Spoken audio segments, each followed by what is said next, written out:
tụkwasịrị obi gaa ka ị nọnyere n'ofufe nsọ ka ụbọchị taa. Gịnị ga-eme ka ndụ ka m ghara ife Chukwu? Gịnị ga-eme ka ndụ ka m ghara ife Chukwu? Gị Chukwu nke igwe na gị ka tụkwasịrị obi ka anyị na-arịọ gị ekwekwala ka ị gbafee. Gịnị ga-eme ka ndụ ka m ghara ife Chukwu? Gịnị ga-eme ka ndụ ka m ghara ife Chukwu?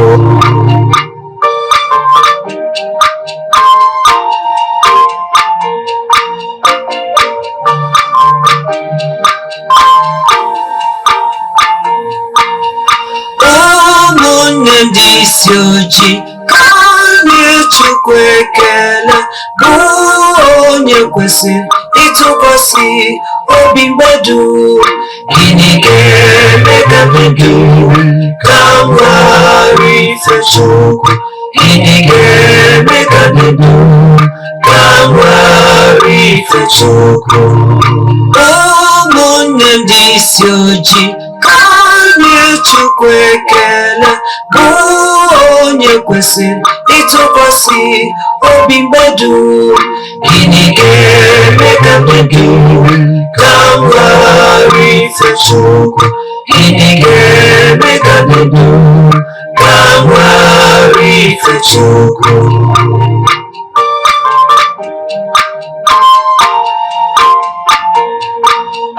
Gịnị ga-eme ka m dị ndụ wee ghara ife Chukwu mgbe dum? Gịnị ga-eme ka ị dị ndụ wee ghara ife Chukwu mgbe dum? Ihe a bụ ajụjụ ị kwesịrị ịjụ onwe gị.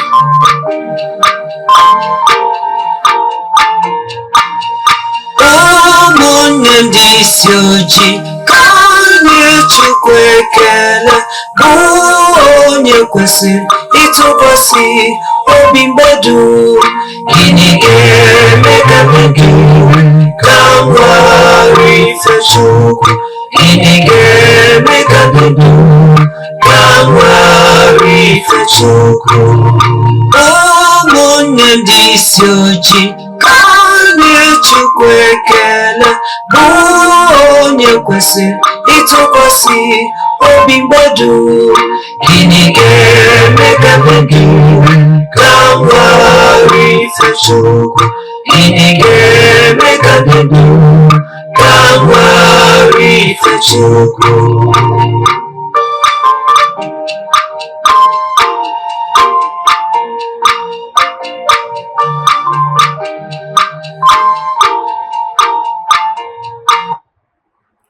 Ụtụtụ ọma nụ ụmụ ọdịnala Igbo, anyị abịakwanụ n'oge awa nke eziokwu. Egwu ị nụrụ taa bụ egwu ngalaba na-afụ gbasara mgbasa ozi ọdịnala Igbo na Ugochitubelu ọdịnala temple.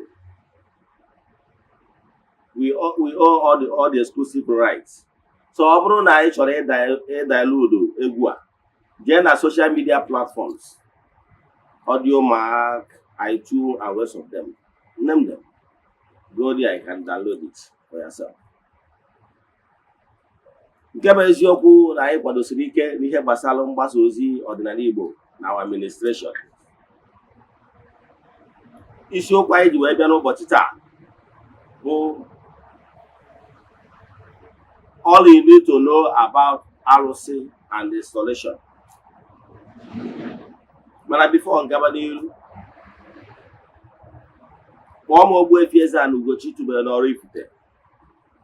Abụ m onye isi nchụaja na Ugochitubelu ọdịnala temple. Anyị na-agba afa miri emi, rụkwazi ọrụ mmụọ dị iche iche.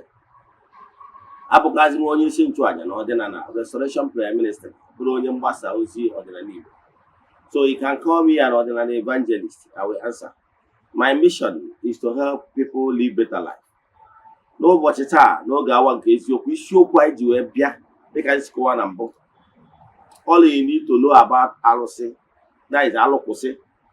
Yes. N'ịkpọrie n'isi. Then and the installation. enwere lots of lies na-fly everywhere, including social media platforms, na-enye this entity of power alụkwụsị aja. Ụfọdụ lots of lies was told against alụkwụsị. Ya ka anyị chọrọ ka anyị kọwalụ gị ka ị gbara nke bụ eziokwu, maka na ọ bụrụ na ị gbara eziokwu a, ọ ga-eme ka isi n'uru pụọ. Nkụzi ị ga-anụ taa bụ an eye-opening one. Ọ bụrụ na ị gee ntị, I can tell you, you will learn something that will change your life for good. Mana before anyị gaba n'iru, ọkwa dị mkpa. Echefuna na aja anyị na-achụ kwa ọnwa ọbụla nke ọnwa a ka na-aga n'iru. Ị nwere ike isonye na aja ebe ọbụla ị nọ na nsọtụ ụwa dum. Aja anyị na-achụ ọnwa ọbụla. Yes. Aja mbudo elu, aja ịpụta ihe, opportunity anyị ga-eche anyị n'iru ụmụ mmụọ niile na-apụ apụ, ndị na-ejere Chukwu na mmadụ ozi. Ihe anyị na-eme bụ na anyị na-ewe ya prayer request debe n'ọlta, na-achụ aja, na-aga ọfọ, na-ekwubi okwu n'isi gị ganye na ọnwa agwụ. N'isi ụtụtụ a, ejegori m na temple chụọ aja, gaa ọfọ, kwubi okwu n'isi ndị niile sonyere anyị nke ọnwa. Yes, distance abụrụ ịbara ya. Ihe anyị na-eme bụ anyị chụkwudo ya bụ aja ụbọchị nchịkọta nke ikpeazụ n'ọnwa a, dịka ọnwa Maachị a. Anyị jee na mmiri jee chụọ aja mee saraka, gbagotazie na temple chụọ aja to entities of powers, then gaa n'ebe nchụaja gbuo ebu eme saraka. I can tell you n'ike dị na aja a na-achụ n'igwe, maka na igwe bụ ike. What you don't know is only a mystery to you. Nwanne chụba aja, maka na aja karịrị ọgwụ. Na mkpụrụ obi ọbụla na-achụ aja na ihe agaghị efunarị ya. Yes. Then ọ bụrụ na ị chọrọ isonye na aja dịka isi wee malụ, anyị anaghị eshi oyihu ọrụ na social media ma ọ bụ testimonies. You know why?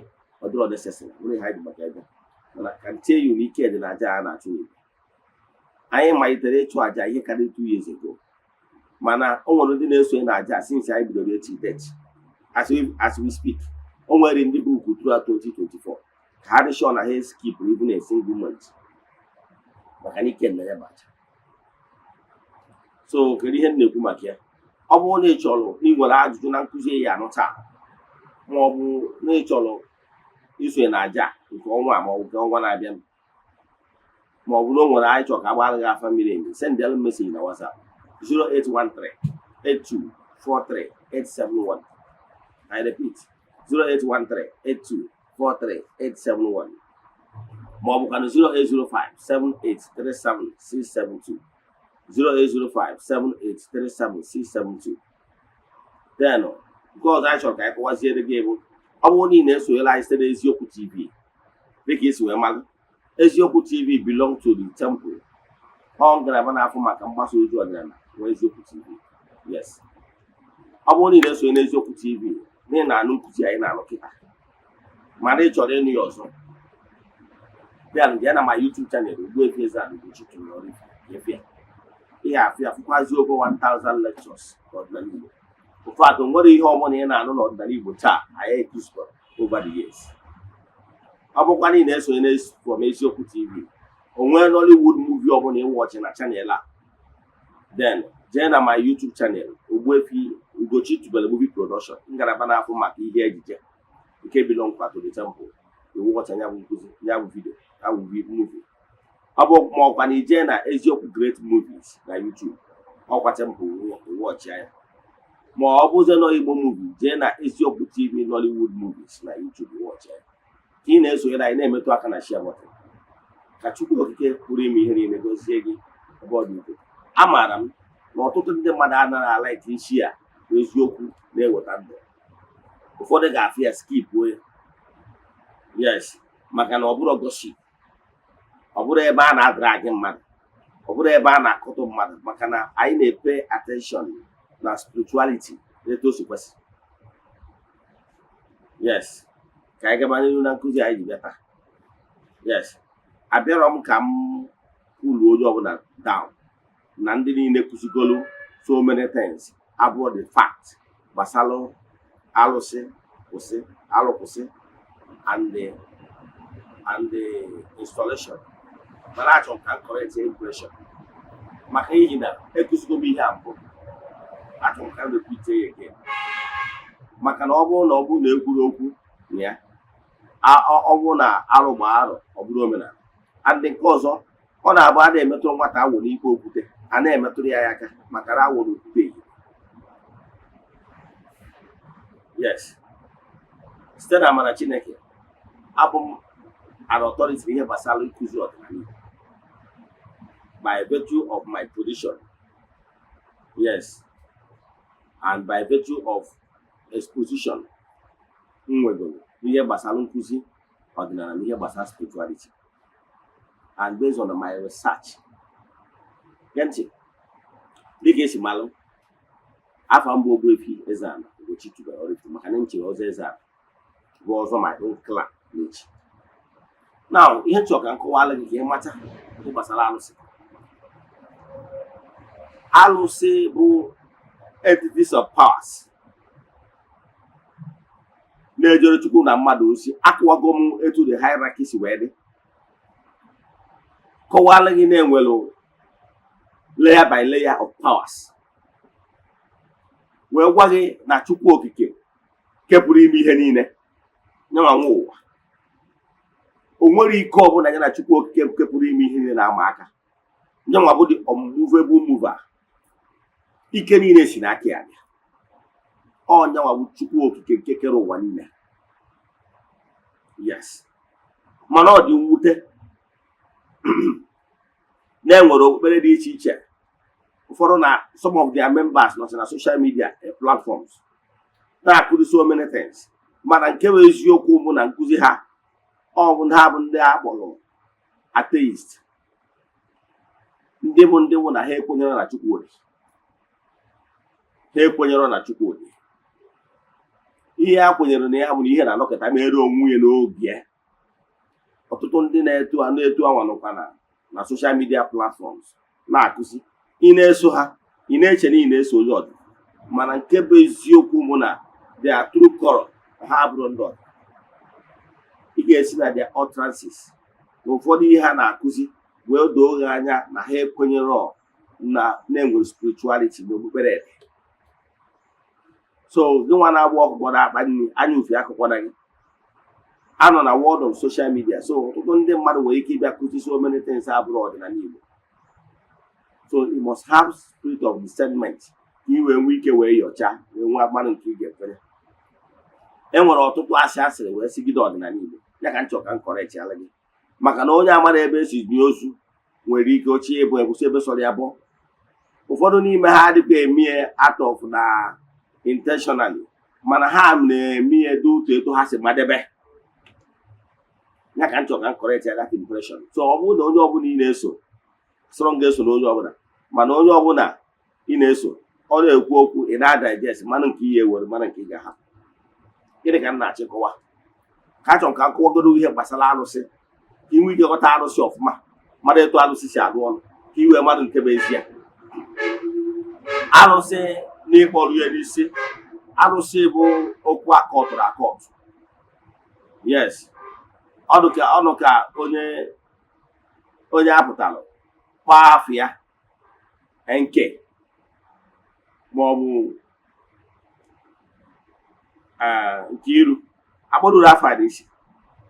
Ihe nyere afọ a meaning bụ ka nke iru ka ịkpọ nke iru, it doesn't give the full meaning until you tie that nke iru ka o wee nwee meaning doro anya. So alụsị ịkpọrọ ihe n'isi bụ alụkwụsị. Alụkwụsị, yes, maka na primary intention eji wee nwee alụsị niile installation bụ for the purpose of stopping ihe ọjọọ, for the purpose of stopping evil, for the purpose of stopping abnormalities. Ọnya purpose eji wee uwe alụsị. Maka na echi inweta two meaning of ihe ọbụla jebe na the origin of that particular thing.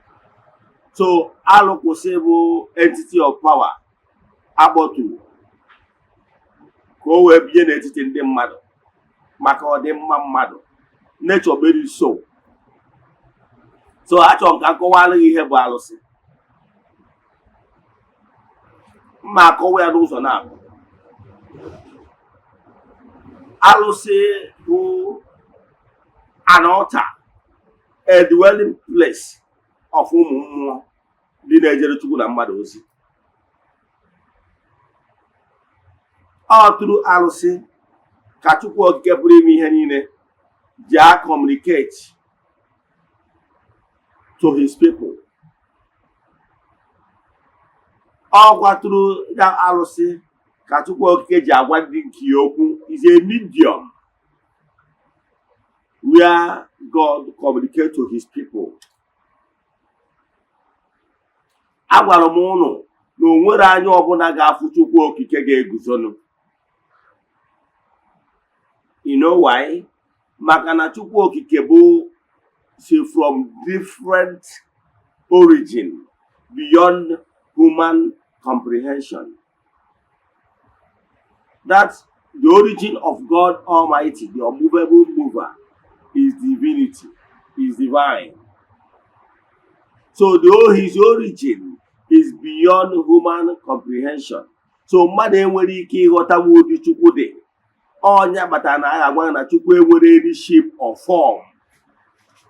Whatever ndị mmadụ na-ekreti na-eche na Chukwu bụ imagination.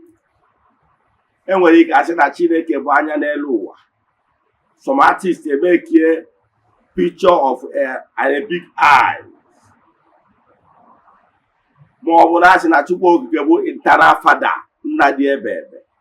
Ụfọdụ ese picture of a very old man with long grace beard as no God. Elota mgbe anyị na-eje catechism na akwụkwọ catechism. Ụfọdụ nwekwara ike ịkpọkwa Chukwu okike the lion of tribe of Judah. Eze-Ana. Ụfọdụ nwekwara ike ịkpọ ya the tree of life. So depend on ebe etu isi ghọta ihe gbasara Chukwu, the concept you nwere about God.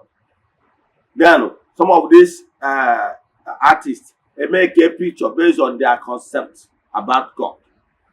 Mana ihe na-achịkọwara gị bụ na Chukwu okike pụrụ ime ihe niile has no form or shape, because the origin of God is beyond human comprehension. So human being cannot have faint idea of whom God is. Ndị na-asị na Chineke bịakwutere ha na-eme mistake. Maka na onye nwere ike ịbịakwute gị bụ a particle of God's power ka a ga-use wee gosi oyiyi Chukwu, ma ọ bụ na angel nke Chukwu bịakwutere gị. Yes, wee offer gị message from divine.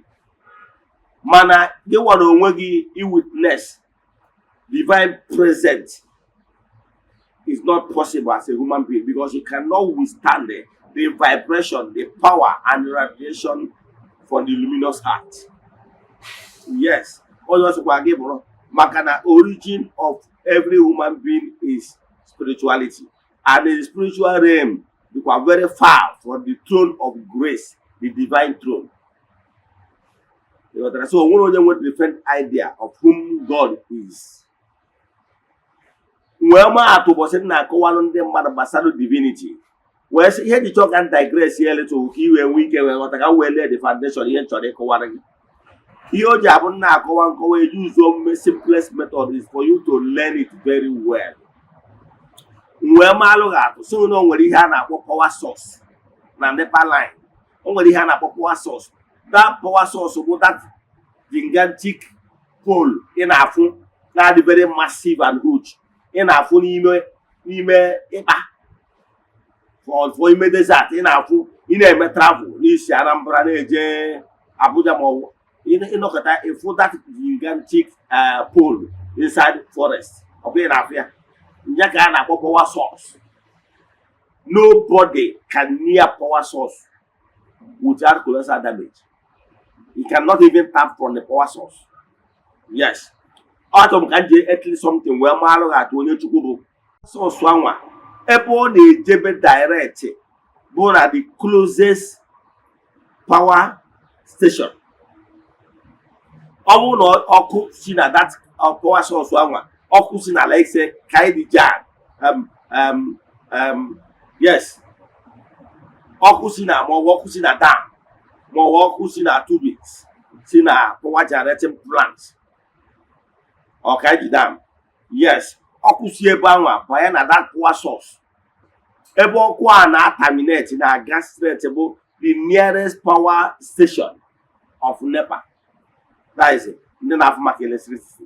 Ọ bịa that place yawa ọ banye na nnukwu machine dị too closer nwere ike absorb the power budowuo ya, yes, ọ banyezie ebe anwa o wee si na from that place that ọkụ that nnukwu machine ahụ stabilize ya wee tinye n'ihe a na-akpọ high tension nke a na-adị ịtọ nwere ike isi n'ihu ya adịghị wee gafe, nke na-adị ịtọ na-adị n'elu, nke a na-adị ịtọ dị n'elu ka a na-akpọ high tension.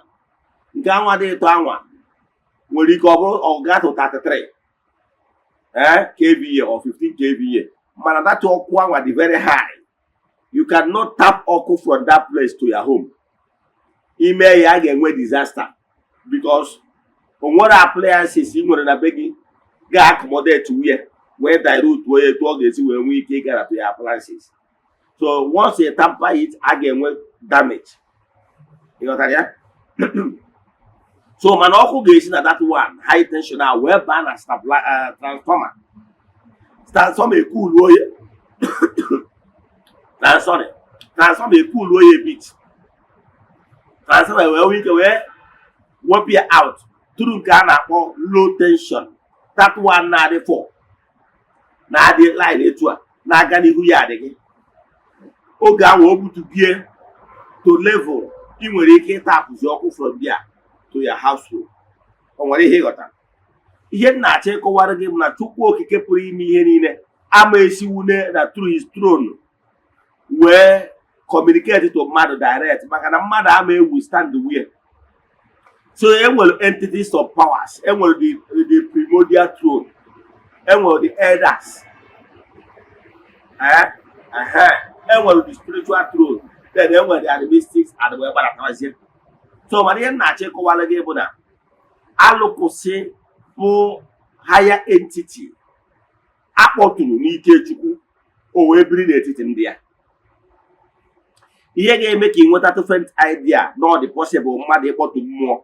Mgbe m na-eje ụka Rom, o kwere nghọta na-asị na okwu odido dị asọ na fada nwere ike ịkpọtụ Jizọs ha kwenyere, na-amanyekwaghị na Jizọs na ha na-eklem na ọ bụ Chukwu, na ha nwere ike okwu ọnụ ikwu okwu odido dị asọ kwenye na ya akpọtụgo Chukwu ya na achịcha oye ka o wee nwee ike wee binyere ndị ya ebujezie na sakristi ma ọ na chapel ebe ndị mmadụ ga-enwe ike ịtapt. Ịghọtara ya?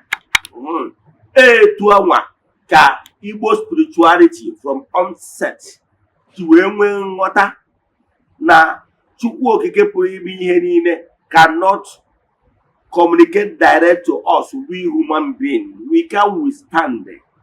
So ihe o mere bụ o create the entities of powers bido na throne ya wee gbadataba, so that those entities ga-adị closer to us so that we can approach them without being harmed. Onye abata Chukwu okike ji wee mee ala ahụ ka enwee those entities of powers from creation. O wee create the forces of nature. Amalụghị agwara gị na-enwere 4 cardinal points. Gwa gị na-enwere the fire elements, the moon, the sun, the stars and rest of them. Fire elements. Gwa gị na-enwere the water element, nke gụnyere the mammals, the water sprites, etc. Gwa gị na-enwere the air element, the sat and the rest of them, self and rest of them. Na-enwere ya.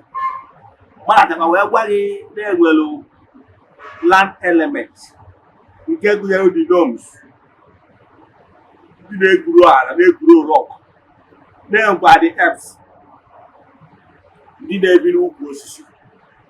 Mana taa achọrọ m ka m concentrate na the earths, ndị na-ebi n'ukwu osisi, na ihe abụ ngalaba na-afụ maka ọdịmma mmadụ. So na Chukwu okike out of love for mankind Chukwu okike build those entities of powers ka ha biri n'etiti mmadụ in order for us to tap from their blessings. Ka ọ bụrụ a medium where him Chukwu okike pụrụ ime ihe niile communicate to we human beings. Maka na enidiri na ike ga-ebiri n'etiti ndị a in order that ndị a wee dị approachable to the gods. I kpọrọ alụkwụsị. So alụkwụsị is a higher entity.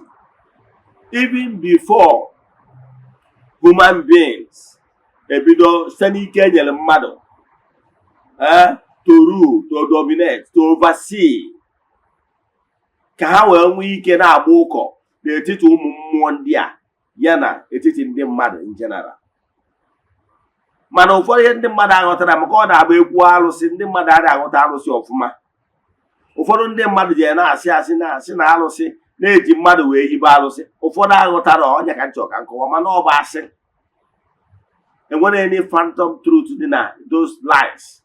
Ka nkọwa na ihe bụ alụsị. Alụsị bụ okwu ebe ụmụ mmụọ bi. Wee kọwara gị na-enwelu alụsị, ezigbo alụsị nwelu ụzọ ebe alụsị bigasị. Akpọrọ sacred trees. Ihe a bụ natural alụsị.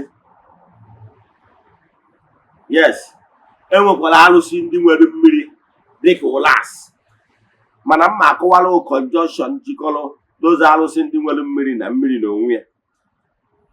Yes, mana echefukwana na mmiri n'onwe ya bụ an entity of power nke gụnyere the water sprites and the mermaids. Nwee kọwala gị na mmiri n'onwe ụkwa entity of power dịrị onwe ya. Nwee kwụkwa gị na-enwere other entities of powers ndị Igbo makwa n'ọbụ alụsị ka ha bụ maka na mmụọ bi n'ime ha. Akụwagoro m the concept of alụkwụsị na alụkwụsị bụ alụsị bụ okwu ebe mmụọ bi. Ọnya kpetara na ndị Igbo na-akwanyelu okwu mmụọ dị iche iche ugwu. Those secretaries bụ alụsị anyị na-akwanyere ugwu n'ala Igbo. Ha buru ibu, mma agụsịrị some of them. Kịta anyị nwere osisi ọjị, iroko tree. Mmụọ bi n'osisi ọjị. Alụsị ka ọ bụ. Alụsị n'ọrụ onwe Chukwu okike kere ka o biri n'etiti ụmụ mmadụ, ka ndị mmadụ na-apụrochi ha wee na-ata apụ blessing. Ya bụ Chukwu okike agbadozi ụkwụ na ya bụ alụsị wee na-ezi ndị ya ozi. Those sacred trees abụrụ mmadụ kere ya. Otu Chineke, the wish of Almighty, na those sacred trees bụ okwu mmụọ n'onwe ha ga-ebi n'etiti ndị mmadụ na-radiate grace, na-dispense justice, na-agọzi ndị mmadụ. Chineke okike ga-esi na ha wee na-agọzi ndị mmadụ wee bi n'etiti ndị mmadụ. Ọnya kpatara those sacred trees adị akụ ya akụ. Adị akụ ha akụ. An entity of power. One of the four cardinal elements. Ha nwa na-eji akụ ha. Onwere mmadụ na-eji aka ha je kụọ ya. All those entities of powers a na-akpọ self na-arụ ọrụ n'ikuku. Ha na-eji aka ha n'ụdị nnụnụ wee jiri aka ha wee na-akụ those sacred trees n'ebe masịrị ha. Example, ugwu ọfọ. Onwere onye ga-asị na onye makwuru ugwu ọfọ. Ugwu ọfọ na-anọkịta daara onwe ya ebe mmụọ chọrọ ka ọ daa. Mmụọ na-eji nnụnụ, the self elements, jiri aka ha buru ya ebe ọbụla ha chọrọ ka ọ daa ka ọ ga-ada. Ha na-aplant ha like osisi ọfọ, like osisi ọjị, like ngwu for protection. A secretary, like osisi akpụ, a secretary, mmụọ na-ebi n'ime ya. Like nke a kpọrọ akpụ ọkalete, ị ga-ama nke a na-akpọ akpụ ọkalete has to do with ndị mmiri. Ọkwa ịma akpụ ọkalete, ị ga-afụ ukwu agba ọ na-agba agba. O nwere nke dị be nna mgbe ndị na ụmụazị, no matter how dị mkpa ka isi wee gbaka dị mkpa, aka gị cannot cross it. In fact, before aka mmadụ across ya ị ga-akpọta 2 giants nwere ike onye ajide side onye ejide side aka ha enwe ike wee get right hand. Ọ gbara ezigbo ọgbụgba akpọ kalete. Even mgbe emesiala somebody wee gbuo ya, onye ahụ gburie na family ya gburie tara afụfụ ya, tatara kọnkịrị. Ihe agbụ a meziri ọnọgharịa nyekwa obere gap dakwazie ọzọ nke dị kịta. So okwu mmụọ ka ọ bụ. Enwekwara akpụ ndị ichie nke na-ekwu okwu n'ahụ, okwu mmụọ ka ọ bụ. Ngwuwe okwu mmụọ ka ọ bụ. Enwekwara other secretaries like ogilisi. Ihe ndị a bụ ihe eji adọ mmụọ. Ihe eji wee were na-eme mmụọ bụ na mmụọ bi n'ime ha. Onye kpatara na mgbe ụfọdụ asị gị na-akpọtụ artifact. Artifact ahụ anyị wetụrụ bụ ka ọ bụrụ ihe a na-enegara anya, ihe atụrụ atụ. Eji egosi the symbol of that particular alụsị. Yes. So ihe ahụ atụrụ atụ, o nwere mmụọ n'ebe ahụ, atụzie ihe a ka ọ bụrụ the symbol of that mmụọ nọ dị ya. Mana a na-eji osisi ụmụ mmụọ na-ebi na ya wee na-atụ ya ka mmụọ wee biri na ya. Onye agbata na a na-atụ obesi ọbụla, a na-eji obesi osisi mmụọ na-ebi n'ime ya wee na-atụ. Ife na ịbịagoro n'obi m mpata, o nwere ihe a na-akpọ oche mpata nji anọ n'obi. Oche mpata ahụ awụkwa ngwu ka eji wee tụ my own. Osisi mmụọ ka eji atụ ya, osisi mmụọ na-ebi na ya, maka na ihe mmụọ ka a na-eme. Na ihe na-achọ ọ bụ ka ụmụ osisi a ụmụ mmụọ bi na-ebi na ya ka ha nọrọ in ya midst, ka mmụọ, maka na ha na-attracta mmụọ on their own. So osisi ndị a mmụọ na-ebi na ya, onye batara eji ya wee na-eme mmụọ. However, osisi ndị a na-eme ya activate. Ụmụ mmụọ bi na already, mana it take somebody to recognize na ụmụ mmụọ nọ ebe ahụ wee mee the needful, activate ha by ịgbawa ha akwa ọcha, wee sị ha nnọọ na amawa ha akwa, wee chụọrọ ha aja, bido tụba nzu, chụba aja ihe mmee. Mmụọ n'ebe ahụ wee sara ọkụ. Ịmana ị activate go the altar, ị activate go okwu mmụọ. Ọ bụrụ ndị ụka ewuwecha altar sị na na-eme consecration of the altar. Etu a ka o si wee dị. Ihe m na-achọ ịkọwalụ gị bụ na osisi ndị a emere activate wee okwu mmụọ ka ọ bụ alụsị. Ịghọtara ya? Okwu mmụọ ka ọ bụ maka na alụsị. Ka mmakwarụ gị ofu a, ị jụọ n'onwe gị kedu ihe kpatalụ na ndị mmadụ aghọtara na okwu ndị a niile, ụmụ osisi ndị a menshọn bụ arụsị n'ọrụ onwe ọ mmadụ wuberie. Kedu maka ndị na-asị na-eji mmadụ na-eniri mmadụ dị a wee wube ha, ọ bụrụ eziokwu? Kedu mmadụ iniri agbụ wee daa? Kedu mmadụ iniri ọjị wee daa? Kedu mmadụ iniri ngwu wee daa? O nwere mmadụ ọbụla eniri. Na ngwa ụlọ ihe merenụ, aṅụ na ngwọ natara nkwụ na-abịa. Abịa na arụsị, enwere arụsị ndị ọzọzi ndị mmadụ ji aka ha wee kpọtuo n'ike Chukwu with the permission of the entities of powers. N'ike Chukwu wee kpọtuo ụmụ mmụọ ndị a. Ụmụ mmụọ ndị a kpọtu like ogwugwu na udo ha na mmụọ niile dị na be nna gị. Ọ bụrụ mmadụ ka eji wee nie. Ndị mmadụ na-anọgide kọọ ofe ihe ha mara, ihe akụkọ ka ha ọgbọ. Onye ọbụla na-asị gị nọọ mmadụ ka eji wee hibe arụsị be nna ya originally, ya bịa ṅụrụ iyi na ya dị shọ, wee gbuo ya. Ihe m na-achọ ịkọwalụ gị bụ na etu esi hibe arụsị n'ala Igbo bụ dịka nsi wee kọwarụ na secretaries ndị a nwere ihe ha na-alụ, mana enwere obodo na-anọ ruo due to necessity, ihe dị mkpa no that particular time. Enwere ihe arụsị ọbụla na-alụ, enwekwara na ihe eji wee kpọtuo arụsị ọbụla n'oge ọbụla. O nwere ike ọ bụrụ mgbe a pụtara n'obodo enwee particular challenge a na-enwe n'obodo before akpọtuo a particular deity. Yes, ọ na-enwe particular challenge enwe before akpọtuo ya. O nwere arụsị dị na be anyị a na-akpọ ụlas. I was told, etu nna m si wee kọrọ nya bụ akụkọ, na arụsị a bụ arụsị akpọturu mgbe ndị a na-akpọ ndị agha abam na ndị ilo anyị na-eji ha ndị agha abam ya na-anụso ndị be anyị ọgụ na-eche ka ndị be anyị gbaa ọsọ ka ha wee bichie. Ndị nna anyị ha wee sị na ha agha agbanata ọsọ wee kpọtuo Angelu Nkechukwu mmụọ eji eje ọgụ ụlasị gba alụsị nwoke wee kpọtuo ya ka o biri n'etiti anyị ka o proteti anyị from invaders, from ndị niile na-ebu agha imegide anyị ka ha chụpụ anyị daba anyị wee kpuchie anyị wee kwechiri. Ndị nna anyị ha wee kpọtuo ya bụ okwu mmụọ.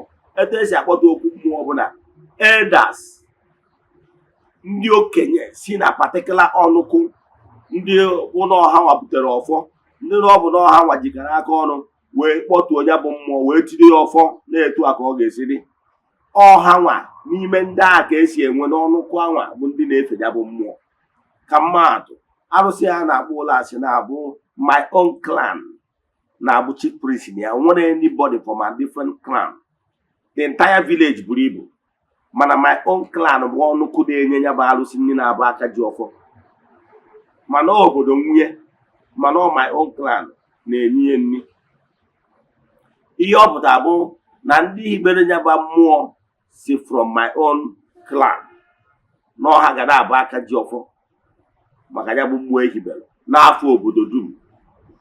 So mgbe ehibere ya bụ mmụọ, o nwere mmadụ ọbụla eyuzuru wee hibe ya bụ mmụọ, mana ndị mmadụ aghọtara ihe a one of the strategy ndị ụka ji wee bịa ka e wee kpọtọọ the oldest institution in Igbo spirituality, ka e wee nye okwu mmụọ bụ medium ndị Igbo ji akọmuniketi to Chukwu okike pụrụ ime ihe niile, ka enye ya aja afa ka ndị mmadụ wee gbasaa. Onye na-asị gị na o nwere mmadụ egburu ebe ahụ na-aghọrị gị, maka na ọ bụrụ na o nwere mmadụ ọbụla enyiri bịa ọ bụrụ na enwere mmadụ ọbụla enyiri bịa, kedu ihe kpatara na o ji abụ ọdatụ nda adị eji agba n'okwu mmụọ? Kedu ihe kpatara na enwebere ebe ọbụla enyere akaụntụ na tọnda gbara n'okwu mmụọ wee pọlite onye nwe enyi? Enwere ụdị ihe na-etu anwa, enwere ihe na-etu a to show you na ya bụ arụsị ahụ ewubere na-ewubere na ntụziaka na ikpe nkwụmọtọ maka ọdịmma dị obodo. Ọ ihe a na-ezukọ aka wee na-eme, ọ bụrụ ihe ofu onye na-eme. Iwube mmụọ obodo abụrụ ihe ofu onye na-eme. Ndị mmadụ na-eji agwọ ọgwụ kịta si na arụsị ka ahịa, bụrụ eziokwu. Ezigbo arụsị ewubere n'obodo bụ ọhazurume. A na-enwe ọnụkụ ndị okenye hibere ya bụ mmụọ maka ọdịmma of the general community.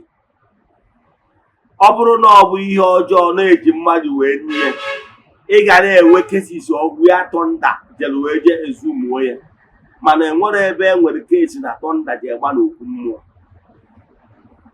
Oles na aka ji ọfọ na mmụọ ahụ nweziri ihe ọjọọ ọzọ o mesiri iche, mana enwere ihe dịka ụdị ihe anwa. To buttress my point bụ tuto na-ewubere ihe maka ọdịmma nke generality, and maka iyi na maka ọdịmma nke ọdịmma obodo ahụ ka eji wee wubie, and na ihe emelụ dị in line with natural forces, and na mmụọ akpọtụrụ mmụọ dị mma maka ọdịmma obodo. Ọnya kpatara na okwu mmụọ ọbụla ijelụ, ị ga-afụ na mmụọ anwa ya na ebe ahụ ifukwa ihe dịka akpụ ọkala ete. Ọ dị ka mmadụ ịbịa na okwu mmụọ anyị bụ ụlọ asị, ị ga-afụkwa akpụ ọkala ete, akpụ ndị mmiri nọdụkwara ya bụ mmụọ, nyara mmụọ a wee na-arụkọ ọrụ. Ị ga-afụkwa ngwu anọdụkwa ya bụ mmụọ ha wee na-arụkọ ọrụ. Echefukwara na ngwu abụrụ mmadụ hiberie, echefukwara na akpụ abụrụ mmadụ hiberie, mana ndị Angelu Nkechukwu disef mmụọ ndị na-arụ ọrụ n'ikuku burukwarụ akpụ ọkala ete anwa butie n'akụkụ arụsị anwa, burukwa ngwu butie n'akụkụ arụsị anwa, burukwa mmụọ ndị ọzọ ma Ojukwu. Ọ bụrụ na arụsị anwa bụ mmadụ ka e nyere ebe anwa, ọda natural arụsị, ị na-ege ntị, ọda natural arụsị Chukwu okike sendịrị ka ya na ụmụ arụsị nke anwa agbọturu agbọtu wee na-alụkọ ọrụ akara ịbịa. Mana ọ maka ihi na ya bụ arụsị ahụ agbọturu agbọtu nke mmadụ hibelụ based on intention and the problem ha na-enwe that particular time.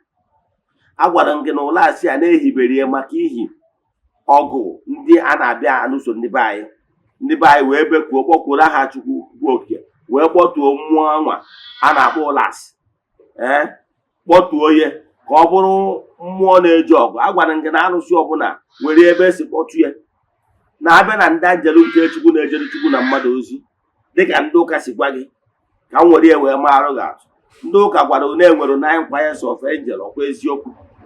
Gwa na-enwere throne, na-enwere the archangels ndị na-eje ọgụ.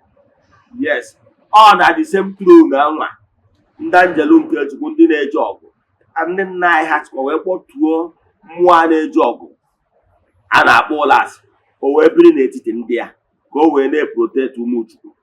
Etu a ka esi kpọtụ ya iji gosi na ihe emelụ dị in line with natural forces. Agwara m gị na arụsị ọbụla na a na-akpọtụ ya and a na-akpọtụ arụsị ọbụla na a na-eji ihe yiri ihe ya bụ arụsị ọlụọ ya alụ debe.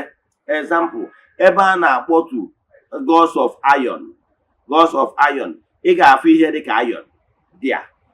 Ịghọtara ya? Ị ga-afụ ihe dịka nnukwu mkpume ndị a na-apụ ọkụ dị ya, maka na ihe gbasara ọkụ iron and thunder ka ọ na-alụ. So abụ na arụsị na-afụ maka ije ọgụ, ị ga-afụ ihe dịka ihe eji eje ọgụ, ị ga-afụ ihe dịka mma, ị ga-afụ ihe dịka ube, ị ga-afụ sword a ga-enyekwu ya. Ihe ndị a ka a ga-eji wee kpọtụ ya. Ọ bụrụ na arụsị na-eweta ihe ọma, ị ga-afụkwa ihe related to ihe ọma a ga-eti isi dị ya. Ịghọtara ihe dịka nzu ma edo ma ihe ndị ọzọ a ga-eti. Enwekwara ahịhịa ndị ọzọ na-eweta favor, ụmụ ahịhịa ndị ọzọ na-eweta favor a ga-etikwa, maka na ihe eji akpọtụ mmụọ ọbụla dipendịrị na ihe a chọrọ ka mmụọ alụọ. Ọ bụrụ na mmụọ na-alụ for protection, ịchụ ndị amoosu, ka m gwa gị ihe ga-adịgasị ya. Ihe ga-adịgasị ya bụ ihe dịka ugwu ya adị ya, a ga-eweta ugwu ya adị ya. A ga-eweta osisi iri, oke osisi iji ọnizon na-achụ ndị amoosu. Ihe ndị a ka a ga-ewetasị debie wee kpọtụzie mmụọ na ya. Mmụọ wee nwee ike wee diwe lụọ wee biri n'ime ya bụ mmụọ ebe a akpọtụrụ ya, maka ihi na akụrụngwa niile ewetara bụkwa akụrụngwa na-arụ ọrụ in line with the concept na duty of that particular mmụọ a na-akpọtụ. So ihe eji akpọtụ mmụọ ọbụla differ from mmụọ to mmụọ depending ihe mmụọ ga-alụ. Mana iji gosizi gị na ụmụ mmụọ a na-akpọtụrụ ya in line of natural laws, in line with law, in line with onye megide n'ibie, in line with egbebere ugobele. Ọnya batara ije n'okwu mmụọ anwa, mmụọ ga-asọ ime ihe ọjọọ, mmụọ ga-asọ ga-egbukwa na mmadụ, mmụọ ga-asọ ga-ezukwa n'ori, mmụọ ga-asọ. Ọ bụrụ na mmụọ ndị a na-eyiberie n'usoro maka ọdịmma and ka e wee debe iwu Chukwu, ịfụ na mmụọ a ga-enwecha nsọ dị mma. Ọma eme gị nkọreji. Ezigbo arụsị ama enweghị nkọreji gị ije emegide mmadụ. Mfat ọ ga-ejide gị na ije zuo ihe mmadụ abụrụ nke gị. Ihe ndị a niile bụ ihe ị kwesịrị ịma gbasara kọnsept ihe arụsị bụ. Arụsị ọbụla enwere arụsị eji hue mmadụ, onwe ebe ọbụla ndị mmadụ ji emie mmadụ, ịmarụ na ọgwụ mmadụ gwọrọ onwunye o ji wee mee ọkanga. O nwere ike ọ bụrụ na nnukwu nna gị, maka gị nwa na-ekwu, nwere ike nnukwu nna gị abụrụ odogwu gwọrọ onwe ya ọgwụ, tie mmọnwụ, nwere ike mee ajọ dibịa jee gwọọ ajọ ọgwụ nye mmadụ. Ihe o mere ihe awa ọgwụ ka ọ gwọrọ onwunye, ogidi onwunye ka o tinye, ọhịa abụrụ arụsị ka o yibere. Ana m agwa gị nke bụ eziokwu. Ọ bụrụ na e nwere onye ọbụla ofu aka ji ọfụ ọbụla batara na mmụọ wee tinki ya na ya chọrọ ka arụsị alụsibe ọrụ ike karịa dị original plan, wee jee gbuo mmadụ na anya bụ arụsị, dibịa anwa mere nke anwa n'ike aka ya. Ọ bụrụ etu a ka our ancestors si wee gibe arụsị originally. O na-eme nke a na obi ọjọọ and selfish interest, maka ihi na o nwere ike ọ bụrụ na ọ chọrọ ego, so ojeje tizie aka mee ihe asịsị emena. Ọnya bata na ụdị dibịa, maka na alụ kwụsị adị asụkwa ọtụ alụ. Ọnya bata na ịnwe na-akwụ alụ Yes, my crown bụ descendant of Nri. Ka m gwa gị nwantịrị mara onye akpatalụ o ji abụ ụfọdụ ndị lụchaa aka ji ọfọ na okwu mmụọ eje gbaa afa agbacha afa ọ bụrụ na afa si na onye a na mgbe ọ nọ n'ebe a asị aka ji ọfọ na o mere alụ ịma na a ga-akpụ alụ na ya bụ alụsị akpụcha alụ before eme install the new aka ji ọfọ. Ọ bụrụ na alụsị na onwe ya na-eji mmadụ n'ime kedụzi ihe a na-akpụrụ alụ alụsị na onwe ya. Even for you to be elected as aka ji ọfọ ị kwesịrị ịbụ onye aka gị dị ọcha.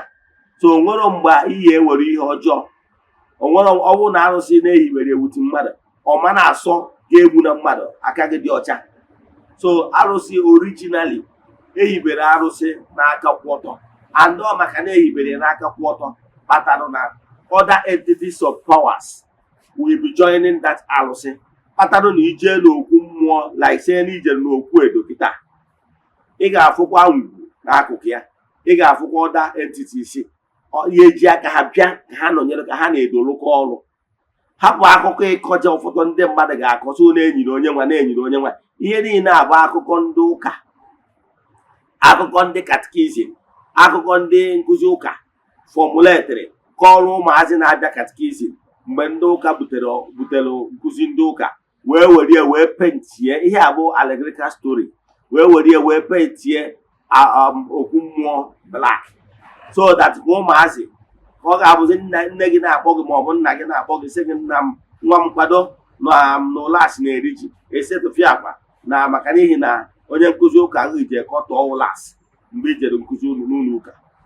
So ihe niile abụ system of ka enye a dog a bad name in order to hang it. So all systematic move ka ha mere wee kọtọcha okwu mmụọ. Kedu ka esi agwawodo ihe na-etu iwe kwere onye Igbo onye eriri eri ntị ka nkọwara gị ndị a na-agwakwa gị ihe a na ndị nna nna anyị ha abụrụ arụsị ka akpọtụrụ ọbụla njelu nke Chukwu ka akpọtụrụ ndị a na-agwa gị na abụrụ ọbụla njelu nke Chukwu ka akpọtụrụ nọọ mmadụ ka e nyiri n'ala wee ibe arụsị. Ihe abụ akụkọ ndị ụka early missionaries bụ akọ ka e wee kọtọọ our own medium our own source of strength in order to castigate ọdịnala. Ọ bụrụ eziokwu ndị a na-agwa gị ihe ha na-achọ ịgwa gị na ndị nna nna anyị ha enwero power in their holiness ikwubi okwu wee kpọtuo anjelu nke Chukwu ka o biri n'etiti ndị mmadụ to dispense justice na ikpe nkwụmọtọ and protection to the villagers. Mana the same people anwa ga-agwakwa gị na-esi ngụrụ fada echefukwana na ebe ọbụla a na-ebu a na-etọ kwubi okwu n'ike Chukwu na mmụọ Chukwu ga-anọ. Even Bible kwukwuru ya na ebe ọhụrụ na ịtọ na ịnọ wee kwuo okwu afa ọkwa eziokwu mana nke a ha nwa wee gwakwa gị kọtọọ si gwa gị na ndị nna nna anyị ha enwere ike ịkpọtụ mmụọ wute atọ eje ụgwọ ọgwụ nye mmadụ. Kọnsept ha kreetịrị bụ na arụsị ọbụla akpọtụrụ bụ mmadụ ka e nyere ọ bụrụ eziokwu. Wanyị ha nwa na onwe ha kwenyere na fada nkịtị ga-ewere achịcha ndị sista lụrụ achịcha na-ekoro eko kwuo okwu ndo dị asọ wee kpọtụọ eho Chukwu ha na achịcha. Kedu nke ka dị more difficult? Ọdịnala Igbo agwọrọ gị na arụsị ewu Chukwu ka akpọtụrụ. Ihe agwọrọ gị bụ anjelu nke Chukwu ka akpọtụrụ ndị na-ejere Chukwu na mmadụ ozi ka ọ bụrụ a medium where God na-communicate to ndị ji use wee na-communicate to ndị ya. Ịghọtara ya? Kedụzi ka ha nwasi wee gwa gị na ha nwere authority ikwu okwu odido dị asọ kpọtụọ eho divinity to achịcha mana nke a ezi asị na ọ dụrọ possible ife ọ na-aṅụrị dị ya.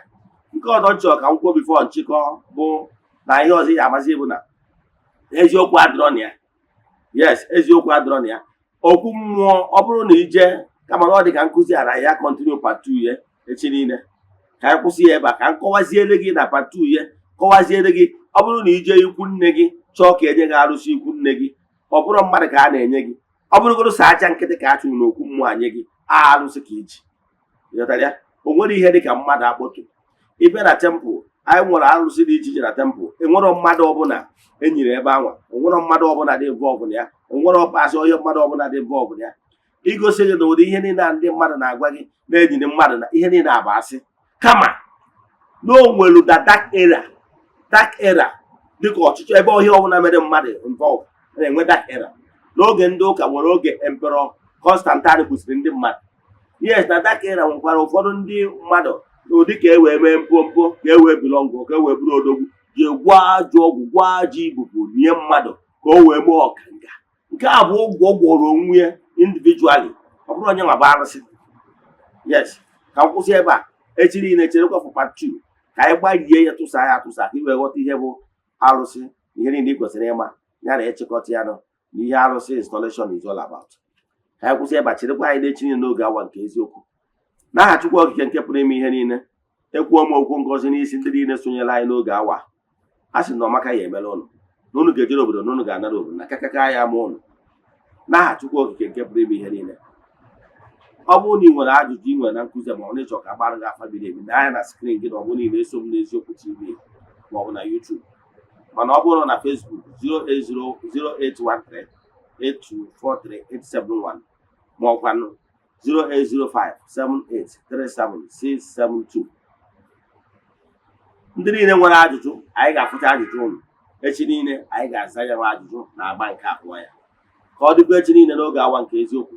A sịrị m na ọ bụrụ na ọnwa egburu ọjọọ eji wee chụọ aja na emechaa na ọ ga-ebu ome. Udo dịrị unu. Daalụ.